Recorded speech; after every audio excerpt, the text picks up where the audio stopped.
एक सीरियल आप लोग देखते होंगे ना, जोधा जोधा अकबर। अब वो बोलते हैं कि मुसलमान राजाओं ने मंदिर तोड़े। जोधा अकबर में मैं क्या देखता हूं कि अकबर के महल के अंदर एक मंदिर है। Right wrong? किसका मंदिर है वो? भगवान कृष्ण का। और जब कृष्ण जन्माष्टमी मनाई जाती है तो अकबर उसको बायकॉट करते हैं कि उसमें हिस्सा लेते हैं, हिस्सा लेते हैं। फिर एक दूसरा सीरियल चल रहा है, भारत का वीर पुत्र महाराणा प्रताप। अब ये मुझे पता नहीं महाराणा प्रताप जी को भारत शब्द पता था कि नहीं, ये मुझे पता नहीं, क्योंकि उनको तो केवल मेवाड़ का राज्य था। अब खैर, भारत का वीर पुत्र महाराणा प्रताप। और ऐसा कहते हैं जैसे महाराणा प्रताप जी ने जो लड़ाई की वो हिंदू धर्म के लिए की, हिंदू अस्मिता के लिए की। याद रखिए दोस्तों, ये लड़ाई हुई हल्दी घाटी के मैदान में। अब मेरे सवाल ऐसे हैं कि जिनमें जवाब छुपा होता है, और आप लोग काफी इंटेलिजेंट हैं, आप लोग जवाब दे सकेंगे। बताइए, हल्दी घाटी के मैदान में अकबर आए या नहीं आए? होते तो मैं क्यों पूछता। अकबर नहीं आए तो अकबर के बदले कौन आए? अकबर के बदले आए राजा मान सिंह। और राजा मान सिंह के असिस्टेंट सहायक का क्या नाम था? शहजादा सलीम। ये बात तो नौजवानों को जरूर पता होना चाहिए, शहजादा सलीम, क्योंकि वो इतिहास का एकमात्र प्रेमी राजकुमार है। राइट? ओके, तो इधर हो गए शहजादा सलीम और राजा मान सिंह, और इधर राणा प्रताप का जो साथ दे रहे हैं उनका नाम है हकीम खान सूर। दोनों तरफ हिंदू, दोनों तरफ मुसलमान। तो क्या ये हिंदू मुसलमान की लड़ाई है या दो राजाओं की लड़ाई है? ये लड़ाई धर्म के लिए है या सत्ता के लिए है? सत्ता के लिए। और अंग्रेज लोगों ने बड़ी चालाकी से लोगों के मन में डाल दिया कि ये दो धर्मों के कारण, दो धर्मों के राजा आपस में लड़ रहे हैं। वास्तव में देखा जाए तो मध्ययुगीन काल भारत की मिली जुली सभ्यता, संस्कृति, साहित्य, कला, धार्मिक परंपराओं के मेल जोल का एक बहुत बड़ा उदाहरण है। इस युग में, इसी काल में ऐसी चीजें हमारे बीच में मेल जोल से बनी जिसका कोई जवाब नहीं मिलता। और इसमें मैं एक सरल से बात से शुरुआत करूंगा। आपको पता होगा हमारे बंबई में, पता नहीं पूना में भी है ना, वो खाने पीने की एक चीज बहुत पॉपुलर है, वड़ा पाव। वड़ा पाव। और आपको ये भी पता होगा वड़ा पाव का अभी प्रमोशन होके शिव वड़ा पाव हो गया। राइट? अब वड़ा पाव का देखते हैं, वड़ा पाव को देखते हैं। वड़ा पाव का जो बाहर होता है पाव, पाव पाव आया अफगानिस्तान से। अंदर वड़ा चने की दाल से बनता है, चने की दाल आई मेक्सिको से।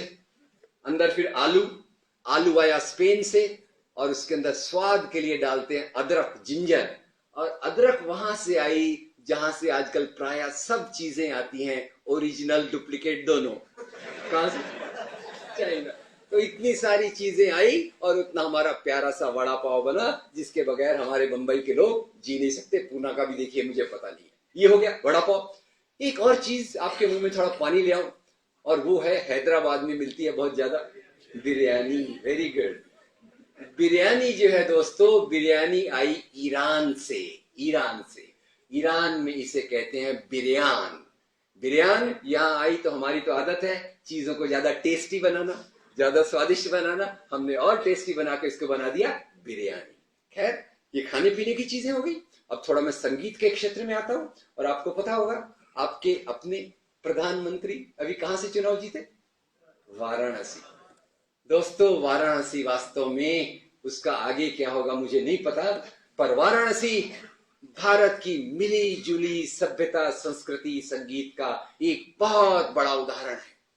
इसी वाराणसी में हिंदुओं की पवित्र नदी गंगा के किनारे हिंदू मंदिरों की सीढ़ियों पर बैठकर एक महान संगीतकार ने अपनी शहनाई बजाने की कला को विकसित किया। क्या नाम था उनका? उस्ताद बिस्मिल्लाह खान।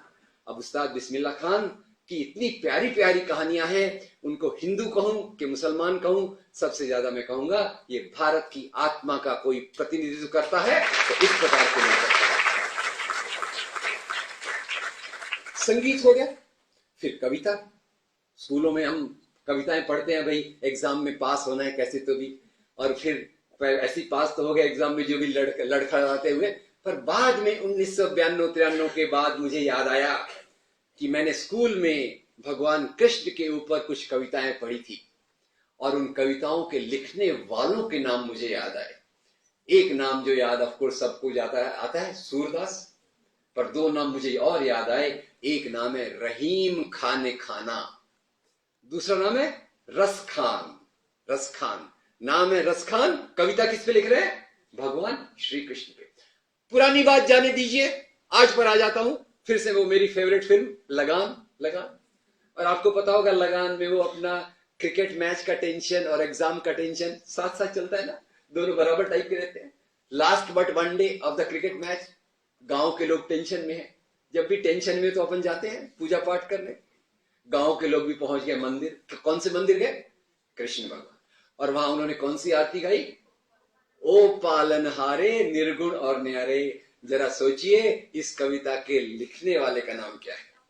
Very good, Javed Akhtar. और कविता किस पे लिख रहे हैं? भगवान श्री कृष्ण पे। ये है अपना इंडिया जिसको कुछ खाकी चड्डी वाले हिंदू राष्ट्र बनाना चाहते हैं।